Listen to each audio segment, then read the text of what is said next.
Buenas, buenas. Welcome to Catarsis, el podcast, donde venimos a desahogarnos, a reírnos, a llorar juntos y a buscar razones para sonreírle a la vida. Creación de Mariana Valedón y María Julia Cordero. Hola Mariana, ¿cómo estás hoy? Hello, María Julia, ¿cómo estás tú? Sean todos bienvenidos a este nuevo episodio de Catarsis, el podcast. Gracias. Hoy tenemos un tema que nos apasiona, nos fascina y lo vivimos a diario. Tiene mucho que ver con el tema del episodio anterior de Basic Latinas, donde nos desahogamos y contamos todas nuestras experiencias de los estereotipos de los cuales, con los cuales nos identifican. Y ahorita lo vamos a profundizar un poco más con el tema de qué pasa también cuando nos mudamos hacia otra cultura u otro contexto en donde hay otro idioma, hay otros códigos de comunicación.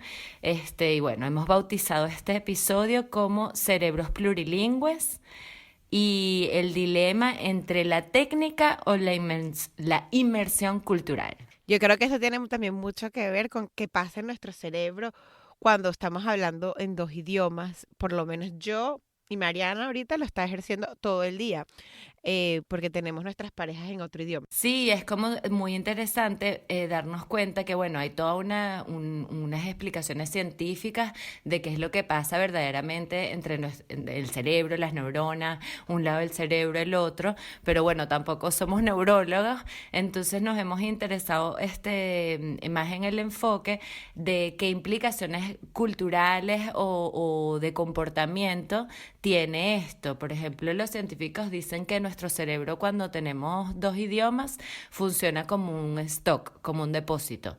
De un lado del cerebro tenemos de un lado por verlo de alguna manera, pues tenemos nuestra lengua materna, en este caso el español, y en la otra cajita, en el otro compartimiento, tenemos el otro idioma, o bueno, si tenemos varios, pues hay varios compartimientos. Entonces lo que pasa es que cuando tú quieres utilizar uno, pues le pasas el switch en off a los que no estás utilizando y activas el que sí necesitas.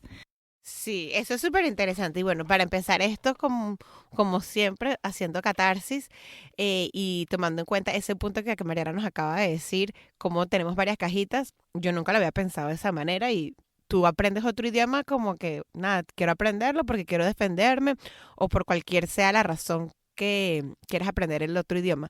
Y luego te das cuenta como en verdad tu cerebro prende y apaga y así como Mariana dice, hace como un switch. Porque cuando estás en el país donde estás hablando otro idioma y ya dominas el nuevo idioma y luego de repente viene alguien y como dijimos en el capítulo anterior que eres el traductor porque sí, porque hablas español, ay, tradúceme esto. Y hay veces que te quedas sin palabras o no te viene rápido, no sabes cómo traducirlo. Y es por eso, porque tu cerebro en español está apagado en ese momento y estás hablando, en el caso de Mariana, francés todo el día o en inglés todo el día. Y también en la parte cultural tenemos que adaptarnos mucho. Por lo menos a mí, aprendí otro idioma, ok, aprendí otro idioma, pero no es nada más que perdí otro idioma, sino que tuve que aprender, o sea, tuve que definirme, o sea, no definirme, pero ir evolucionando mi manera de ser. Ahora, cuando estoy en inglés, hablo, o sea, ¿cómo me explico? Mi personalidad es un poco diferente a mi personalidad en español. ¿A ti no te pasaba, por ejemplo, al principio, cuando uno está aprendiendo un idioma, que siempre para expresarte o para hablar buscas como la traducción, uno buscaba la traducción inmediata, tipo, ¿cómo se dice esto en mi idioma para traducirlo al idioma en el que estoy hablando?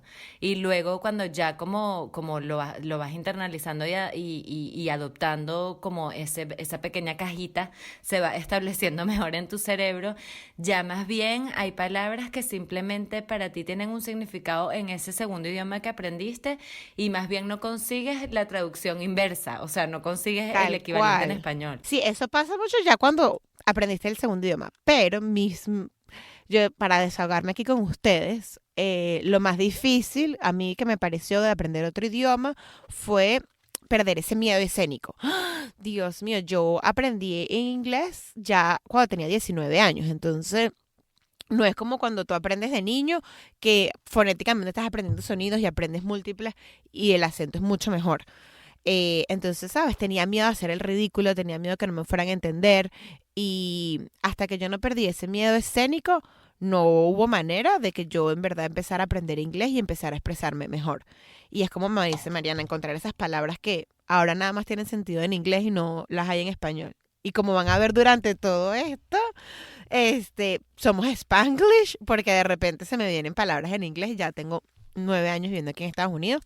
Entonces, bueno, Total, es que yo creo que hay palabras que solo existen en ciertos idiomas, eso es impresionante. A mí me pasa con una palabra en portugués que es saudades y esa palabra es como que me hace falta, pero tengo nostalgia, pero extraño este momento preciso. O sea, tiene mucha connotación y esa palabra, por ejemplo, hasta el sol de hoy, cuando me viene a la mente, pues el único idioma en el que la puedo decir es en portugués. Es como increíble.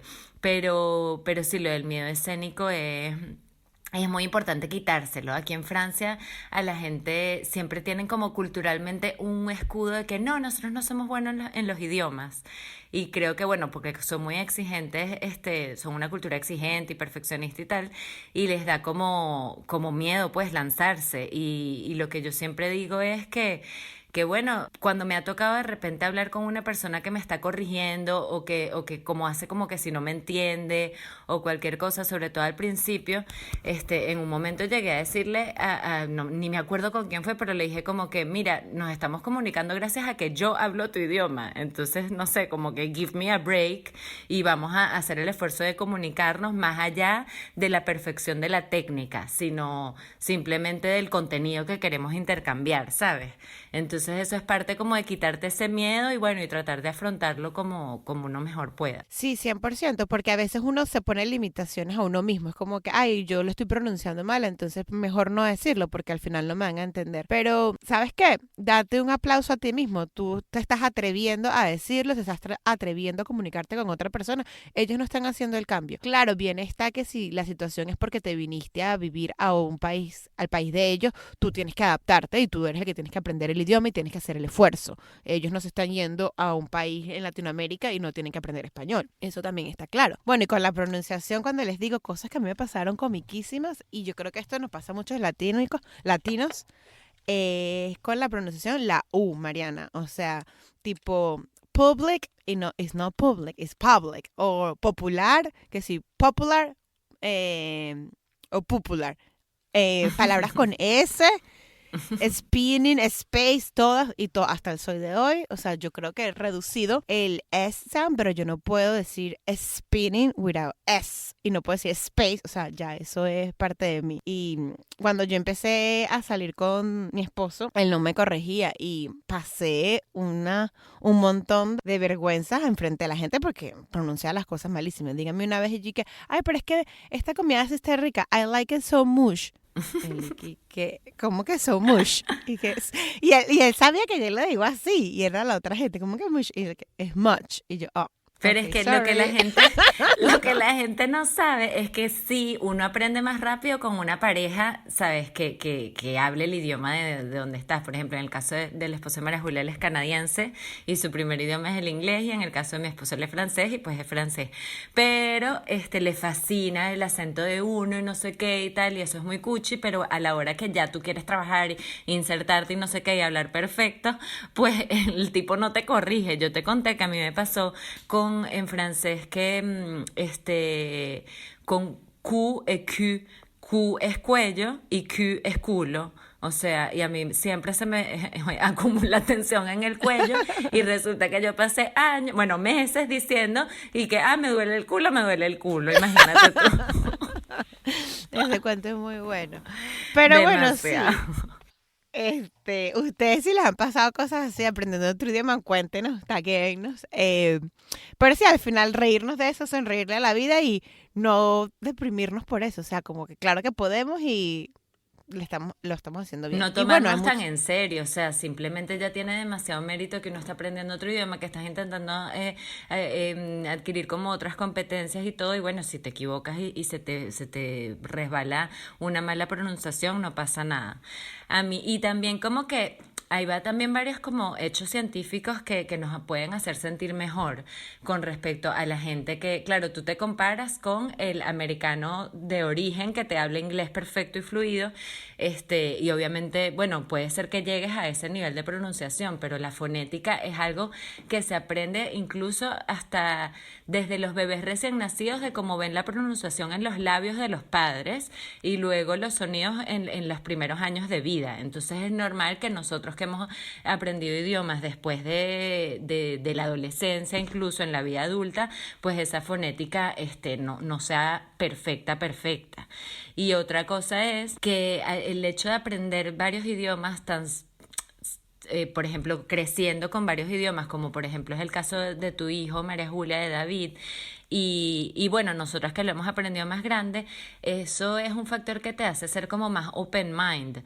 Por ejemplo, en mi caso, el inglés lo aprendí chiquita y siempre lo utilizo como que para lo práctico, para la síntesis. Yo estoy haciendo una presentación de PowerPoint y me provoca siempre hacerla en inglés porque es como que bullet points, es concreto. El inglés de verdad que es muy práctico como idioma. Súper, súper práctico. Luego Eso sí. aprendí el portugués como a los 16, algo así, y fue desde un lugar muy espiritual, fue haciendo voluntariado en Brasil, y para mí el portugués es lo emocional, es la amistad, es lo que les dije esto de saudades y tal, y con el francés como que la única relación que yo tenía era la comida, y cuando empecé, ¿sabes? No tenía otra conexión con ese idioma, y pues fue el que más me costó, o sea que hay Bueno, como yo creo que que también es el más difícil. sí, es el más difícil, es el más exigente y todo, pero sí, sí me sirvió en el caso de los tres tratar de conseguir como que un gancho del idioma que estoy aprendiendo, cultural o emotivo o algo como para poder impulsarme a hablarlo, de repente no hablarlo a la perfección, pero a lanzarme y a quitarme ese miedo escénico que dice María Julia. Sí, es importantísimo quitarse ese miedo escénico, porque no todo es tristeza, o sea, como que, ay, que la gente se burla de mí, o que nunca voy a sonar como una gringa, o que si voy a una entrevista no voy a sonar como una francés, o tal, etcétera. Pero al final, hay muchos beneficios de tener varios idiomas. O sea, tú te vas de viaje y si te vas con gente que habla puro inglés a España o a Latinoamérica, tú les puedes traducir perfectamente, enseñarlos a gozar. Si es como Mariana, que hablas hasta 3 idiomas, cuando sus amigas van a Francia, ella les traduce y nos hace pues, pasar el viaje más ameno. Entonces, y otras cosas que también que venían Mariana diciendo, hablando de eso, de Open Mind, yo lo veo mucho en David, que él cambia de un idioma a otro muy fácil. Y cuando son cosas como que se quiere consentir y tal, usa palabras en inglés, pero luego va su idioma materno, que es el mío, porque es en español, y me habla como consentido en español, o si no, me grita, es todo emotivo, es alto. Ya yo puedo ver la personalidad latina o la personalidad de hablar en español en él, porque él es más ruidoso en español, en inglés como su tono es más mellow, como los gringos, pues es más práctico. Qué impresionante, tú tienes el experimento en casa, o sea, porque lo Lo estoy viviste viendo. como después de adulta y todo, y también es impresionante y tenemos que dar gracias a que estamos viviendo en esta época que, bueno, todavía tenemos mucho que mejorar acerca de, bueno, abrirnos a otras culturas y la tolerancia y todo esto, pero sí estamos en una época en donde se valora un poco ser multicultural, tener varios idiomas. Yo me acuerdo que en otros momentos los emigrantes en países con lenguas extranjeras más bien o con acentos, hasta mi abuelo que venía de España en Venezuela eliminó por completo su acento para adaptarse porque no era chévere venir de otro lado, era más bien escóndelo y adáptate donde estás y acepta esta nueva realidad y tu vida y tu pasado y toda tu carga cultural que traes de otro lado déjala a un lado, o sea, no la muestres mucho porque aquí estás en otro lugar, mientras que ahora, bueno, hay más fusión, fíjate, matrimonios mixtos y tal, y uno trata de hacer su propio mix, como dice Totalmente. la Gordis. Sí, eso es importante porque yo creo que antes también no era como que, ay, bueno, voy a dejarlo todo atrás, pero también había menos aceptación. O sea, cuando tú llegabas a un sitio, la gente no estaba abierta como que, ah, este es el español. Entonces, ¿sabes? Te podían tratar como muy déspota. Y era chimbo. En cambio, yo creo que ahorita el mundo, la social media, el internet, todo, como que uno se interesa por otras culturas, aprende y ya todo el mundo como que nos acepta, porque al final todos somos iguales y eso hay que tomar advantage de eso. Y bueno, siempre y cuando podamos enseñarles a nuestros hijos los dos idiomas, me parece que es súper importante encourage them porque aquí sigo yo Motivarlos. hablando con palabras en inglés, no les digo motivarlos y no apagarlos. Y yo a veces siento que, ay, lo estoy haciendo muy mal con David, le estoy hablando más en inglés, porque claro, mi esposo habla inglés, entonces estamos los tres, no lo quiero dejar por fuera. Pero yo hago mi mejor esfuerzo y si me doy cuenta que estoy hablando inglés, me repito otra vez en español para que él vaya picking up, Claro. vaya aprendiendo el español y adaptándolo. Pero bueno, es muy divertido tener dos idiomas en la Y cabeza. pasa también, eso es súper, yo siento que, bueno, yo no soy experta, pero me gusta el, el rumbo que estás tomando, porque también pasa lo contrario, la resistencia, o sea, a ti te pasa que de repente sientes que estás hablando mucho inglés y que no le estás dando tanta importancia al español, pero también hay casos, de repente a nosotros nos pasa eso porque estamos en países en donde se habla verdaderamente otro idioma. Entonces no nos queda de otra que cambiar de la cajita de stock y hacer el switch y siempre estar hablando en el idioma del país en el que vivimos. Pero para aquellos que se mudan de país, pero donde se habla el mismo idioma, español, pero con otras palabras, con otros códigos, con otras expresiones, creo que pasa más, lo digo porque cuando vivía en España yo sentía que me pasaba y he visto mucho en mi entorno que pasa, la resistencia como de adoptar ese acento en donde uno llega por miedo a perder nuestra propia identidad. ¿Sabes? Como que voy a poner mi identidad en juego si me muevo para España y digo, vale, hostia, no sé qué, en vez de decir, no sé, qué fastidio, cónchale, qué Sí, y ladilla. y es interesante que digas eso. Y hace poco estaba viendo la entrevista de la autora venezolana que ahora vive en España y ya no ha perdido su acento, pero ella cuenta como si ha adoptado palabras eh, del que se dicen en España. Y es verdad, uno tiene que estar demasiado abierto a adoptar palabras en tu nuevo país, porque tú te vas a relacionar con ellos. Y vamos otra vez al punto que estaba hablando antes. O sea, tienes que, si ellos usan vale, entonces vamos a usarlo, pero no tiene nada de malo. O por lo menos banana y cambur, que nosotros en Venezuela decimos cambur, pero en ninguna otra parte dicen cambur. Entonces, ¿por qué voy a quedarme pegado con el cambur para que no me entienda hacerlo, ¿sabes? Sí, al Yo me final eso adapto. te va a perjudicar porque no te van a entender, entonces va a ser más complicado. Y la autora, para que no se nos, la gente lo sepa, la autora que tú dices es Karina, creo que es Sainz su apellido, la autora de La hija de la española. Esa es la que tú estás Exacto. diciendo. Ok. Y la entrevista fue con Erika de la Vega, si la quieren ver. Entonces, bueno, nada, esto es un factor súper importante porque yo también lo he vivido, lo de la resistencia a no querer perder mi cultura y a pegarme a ella y creo que todos nos ha pasado. Pero leí una cosa muy interesante de un sociólogo que se llama Bowman, que dice que hay un riesgo muy grande cuando asociamos la cultura con la identidad. Y es verdad, porque como dice María Julia, en estos procesos de globalización, de Internet, de tanta conexión a nivel mundial, es imposible ligar la cultura a la identidad porque hay tanta mezcla cultural que entonces si no o todos perdiéramos la identidad o existiera una sola o no sé 5 identidades uniformes en todo el mundo y pues no es así, no hay un uniculturalismo o una identidad única. Nuestra cultura es nuestra cultura y nuestra identidad es la que cada quien va creando. La identidad de María Julia es una venezolana que vive en Nueva York, que está casada con una canadiense que está formando una vida y criando a un hijo con un mix de varias costumbres y culturas, y asimismo de mi lado. Entonces, como esto nos ha pasado tanto, nosotros escogimos un modelo que se llama Lado, de un autor que se llama Baboni, que son como 6 elementos a tomar en cuenta cuando nos relacionamos con otra cultura. Esto puede servir cuando nos relacionamos con otra cultura de un idioma diferente o de nuestro mismo idioma que tiene una codificación diferente. El primer elemento, entonces, es valores culturales de fondo que interaccionan con la comunicación. el tiempo, la jerarquía, el poder, el respeto social y la corrección política, entre otras. Mariana, sí, Wow. esa es fuerte. Esa tiene como de todo. Mariana tiene ejemplos, yo tengo ejemplos. No había leído en esto cuando estaba como que montando lo de la parte de la corrección política.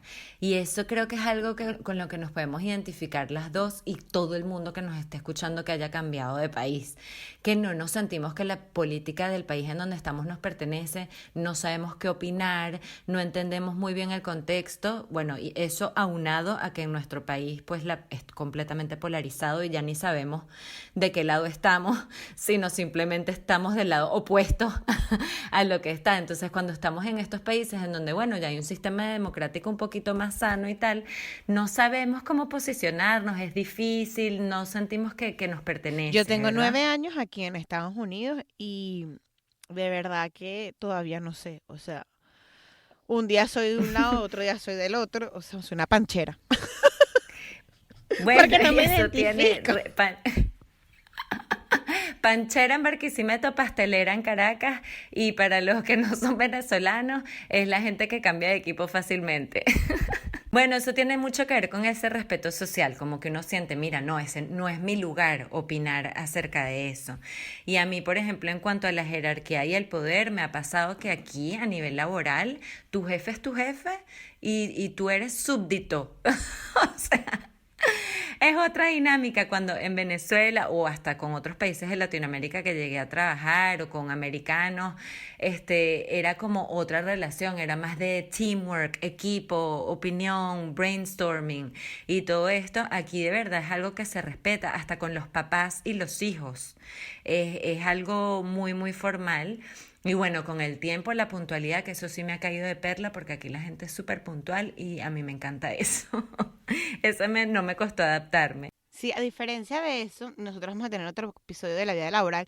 A mí me tocó, en verdad, una compañía que era pequeña, era una startup, tenían 70 personas cuando empezamos. Y tengo 8 años con ellos. Y siempre una de sus filosofías era que esto es lineal, todo el mundo es approachable. Y a medida que fue creciendo, empiezan un poco más las jerarquías, pero siempre ellos trataron de dejar todo súper lineal y fuera más approachable. Entonces me pasó lo contrario a Mariana, en verdad. Yo tengo una relación muy cercana con hasta los fundadores de la compañía, en verdad. Eso es estupendo. Yo creo que los americanos en cuestión de management y de trabajar en equipo, sí es verdad que se trabaja mucho allá, pero sí están como que un paso adelante en eso. En Europa todavía, bueno, no me atrevería a decir en Europa, pero en Francia sí es más tradicional. Bueno, otro tema es el uso del cuerpo para fines comunicativos. Sonrisa, ojos, expresiones de la cara, brazos y manos, piernas y pies, sudor y perfume, ruidos corporales, el beso, el espacio personal en el lugar de trabajo, etcétera. Ay, Dios mío, los latinos ahí tenemos, bueno. Somos abusadores. Le invadimos el espacio personal a la gente. ¿Y qué espacio personal? No, no existe. Para nosotros no existe.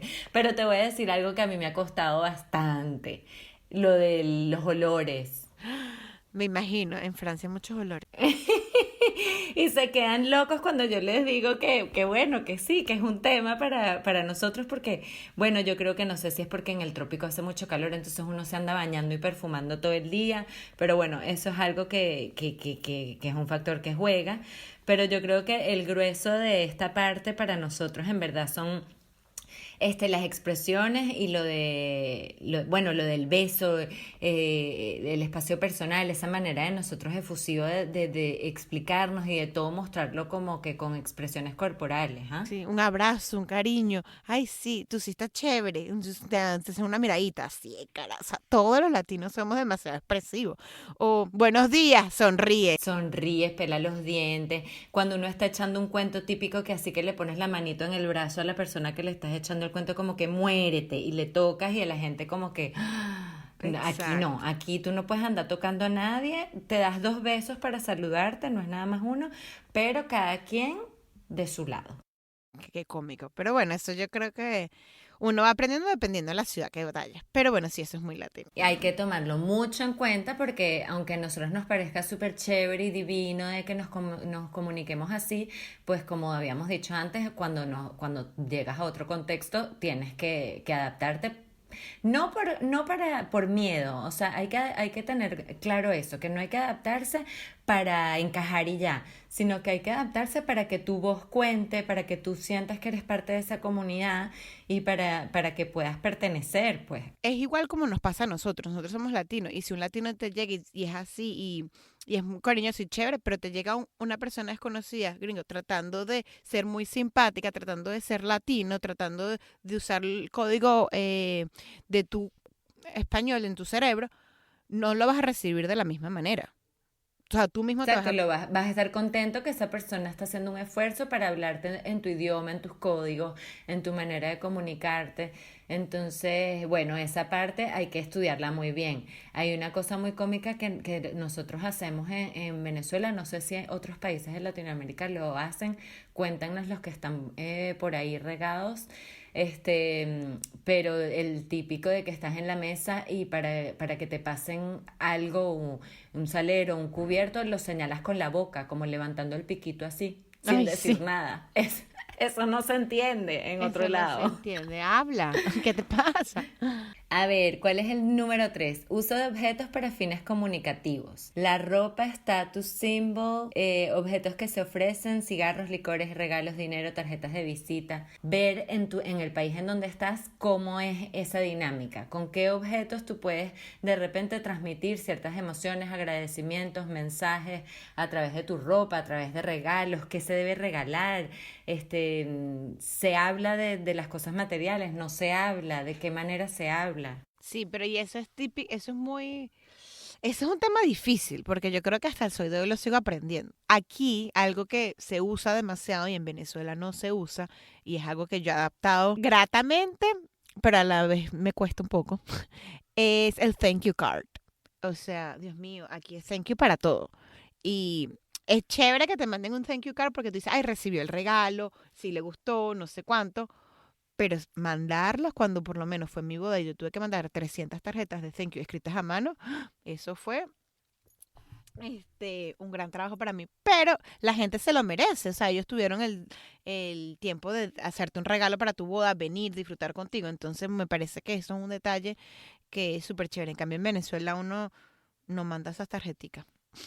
Tú vas, te gozaste ese bonche y ya. Y ya, y ni siquiera sabes si llegó el depósito, no sabes si llegó el regalo, si el sobre se lo robaron, no sabes qué pasó. Entonces, bueno, saber qué es lo que se regala, cómo puedes mostrar tu agradecimiento o tu descontento, lo que tú quieras, o cómo debes ir vestida para el trabajo o para una entrevista o para un evento. Aquí, por ejemplo, todo es mucho más informal y a mí eso también me ha costado, pero a veces simplemente no le paro y ya porque me gusta mucho arreglarme. Exacto. Y ahí es cuando viene tu identificar, no es tu identidad, no es tu cultura, no es, o sea, es tu identidad. Exacto, ahí tú haces tu filtro porque hay mucha gente de cualquier otra cultura de nuestra cultura misma latina, que de repente es más sencilla, no se arregla tanto y listo. No pasa Pero nada. bueno, tú decides si es algo con lo que te quieres quedar o no, a pesar de que tu entorno esté más informal o menos, no sé, maquillado o producido. Otro es la lengua y es el tono de voz, velocidad, superposición de voces, superlativos y comparativos, registro formal e informal, estructura del texto. Y aquí, bueno, Aquí somos un desastre también. Mira, a mí aquí yo he pasado pena, ¿oíste? Porque me ha tocado en conversaciones, ¿sabes cómo uno habla? Por ejemplo, aquí estamos súper bien comportadas porque, claro, esto está grabado, no estamos tenemos que enfrente del escucharnos para que micrófono todos... y aquí sigue, sin embargo, sigo hablando sobre ti. Exactamente igual. Pero cuando estamos juntas, las amigas y tal, eso no hay manera de que una hable a la vez. Eso es gritería. No, chama, pero escúchame tú esto. Y la otra, cúnchale, pero no, ya va que yo tengo este cuento. Aquí, por ejemplo, La que me ha hable pasado más que yo... duro gana.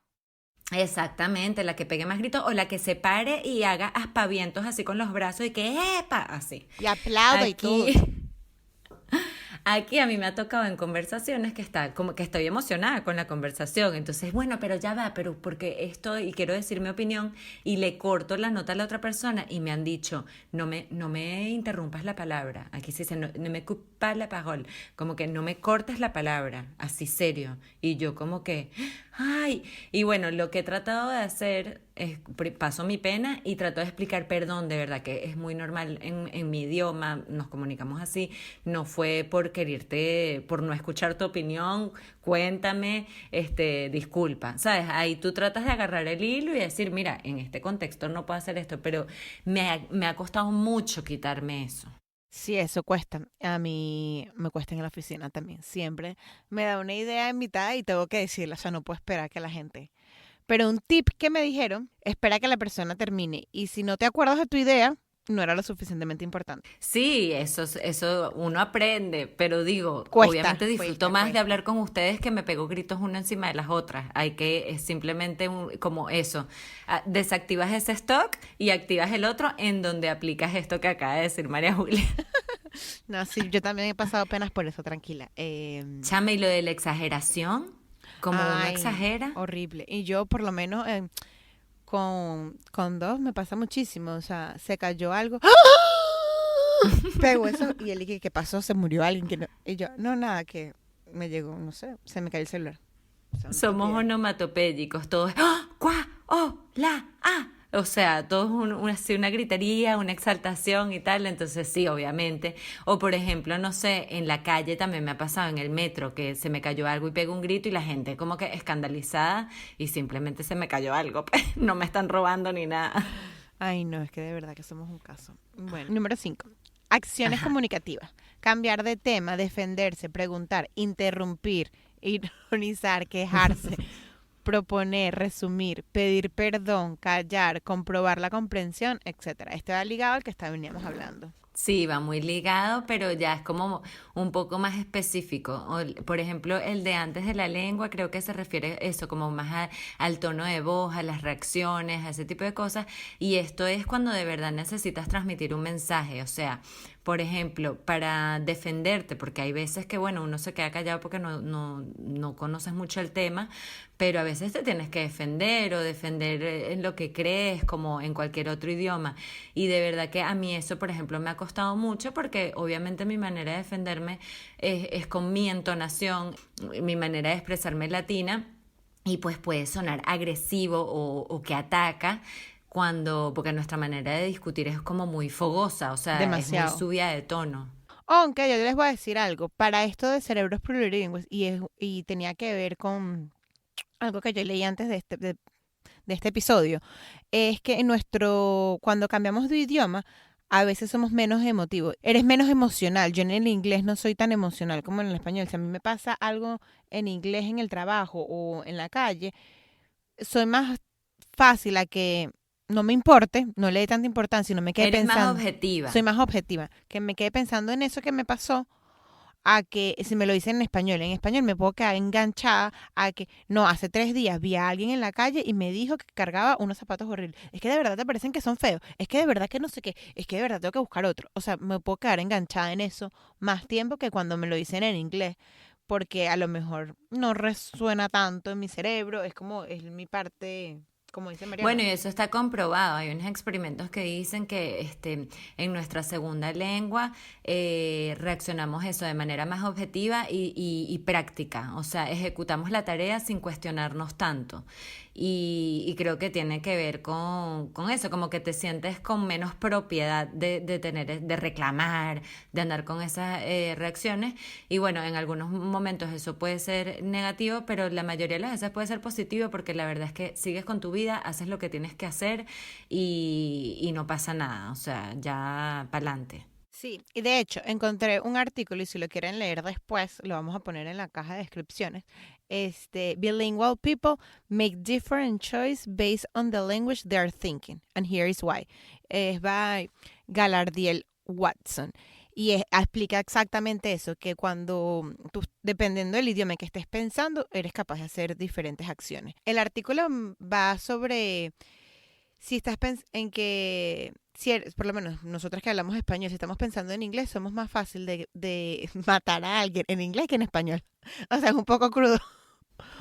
Pero claro que en español te lo pensarías más, no sé qué, no, pero entonces tratas de salvar a la persona. Léanse el artículo para que lo entiendan, Uno pero es como más terco y tus emociones y tus defectos salen más a flor de piel en tu lengua materna porque así está predispuesto tu cerebro. Y en el segundo que aprendes, simplemente adoptas las herramientas que te ayudan a sobrevivir y a enfrentar la realidad de ese nuevo contexto. Yo creo que en resumen es más o menos eso. sí, tal cual, supervivencia total en el otro idioma. Entonces en el otro idioma es como que, ¿cómo me salvo? En el materno es el cariño, la Tienes emotividad, de las todo. creencias, los valores, todo eso, lo cual es muy bueno, pero a veces nos impiden de tomar decisiones prácticas. Entonces, eso es algo, ese es un punto que tenemos que hacer que juegue a nuestro favor y no en contra. Entonces, si estás teniendo una difícil decisión, voy a pensar en inglés para tomar la decisión. ¿Qué haría María Julia, la angloparlante? Y lo haces. Algo así, más o menos.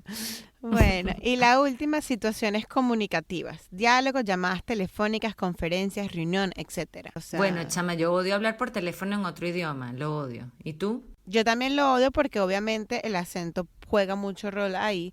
O sea, yo siento que cuando te están viendo la cara y te están viendo los labios, a pesar de que lo pronuncies un poquito mal, es más fácil de entenderte. Sí, a mí también me cuesta mucho eso, sobre todo en francés. De repente en inglés lo manejo un pelo mejor, pero en francés por teléfono, ¿sabes qué me pasa también? Que ese va ligado para mí al tono de voz. Los franceses hablan mucho más bajito, no nada más por teléfono me cuesta, sino en un restaurante donde hay ruido y estamos, no sé, una pareja y mi esposo y yo, y ellos están conversando y a veces yo me pierdo, o sea, me voy para otro lugar porque están hablando Ay, no. y mis decibeles, que estoy acostumbrado, mi oído y A mí todo. me costaría demasiado aprender francés. Sí, son mucho más altos. Entonces, claro, yo pego gritos y me dicen shh, y ellos hablan bajito, yo le digo habla más duro. Entonces, imagínate por teléfono. Pero bueno, yo creo y espero en lo más profundo de mi ser que poco a poco me vaya acostumbrando más a eso. Ya llevo 3 años acá y me sigue costando, pero bueno, menos porque obviamente el idioma lo entiendo mejor, entonces aunque esté bajito, pues ya entiendo la totalidad de lo que están diciendo. Pero es simplemente como, no sé, igual que la televisión, la escucho altísima, soy medio sorda, creo. No, yo creo que somos los latinos, hablamos alto.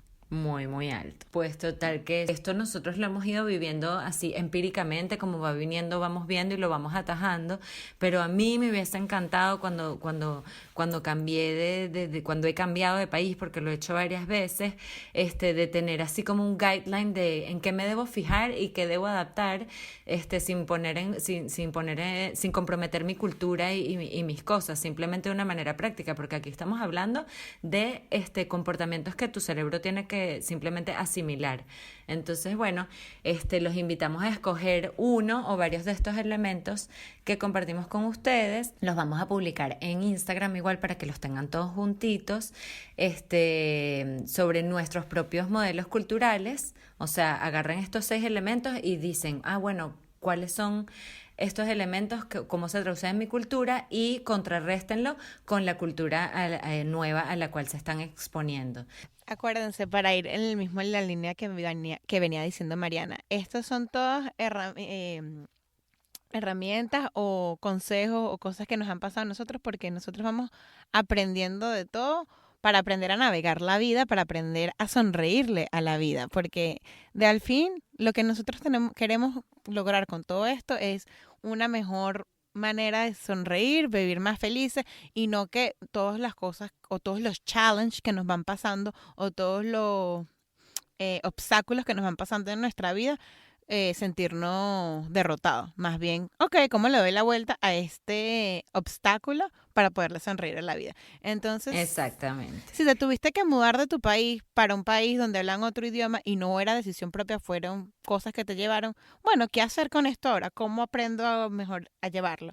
Y de forma práctica, no nada más, porque a mí a veces la gente me decía, sé positiva, sonríe, dale, ve todo el lado bueno. Ok, eso es bueno, pero ¿cómo? ¿Cómo hago eso? ¿Cuál es el lado bueno? Porque a veces uno no lo ve, es muy difícil de identificarlo. Entonces nosotros lo que hemos tratado es de identificar todo eso que nosotros veíamos de repente en negro y ponerle la luz y tratar de orientarlo hacia algo más provechoso.